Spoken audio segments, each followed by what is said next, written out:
ship on the stormy sea, bringing my baby back home to me. Bye, Daisy.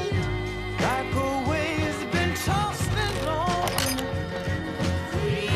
When you know your love has gone, somebody hear my plea, send her home to me, yeah. Oh, Daisy? yeah. Daisy! I need her lost love. I really do now.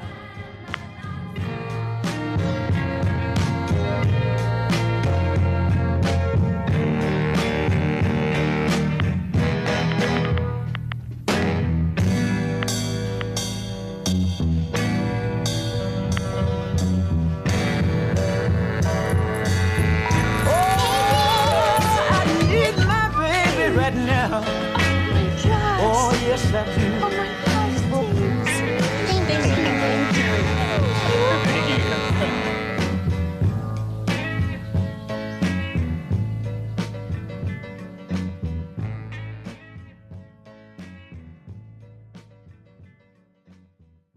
This is exactly how it happens. Not with one dramatic announcement, but with helpful features that quietly normalize total visibility. A tool like Search Party sounds innocent. Find your keys, find your dog, find your package. And then one day you realize you've trained a generation to treat constant tracking as comfort. Convenience becomes consent, and the creep is always the same pattern.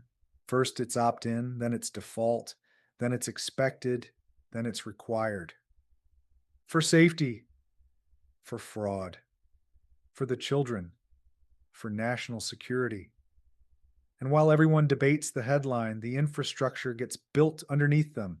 Cameras get smarter, databases get linked, IDs get unified, and your life becomes one long login. Over the next decade, the real shift isn't just more tech. It's one direction of control, toward a world where anonymity is treated like guilt, privacy is treated like a threat, and every movement becomes a data point.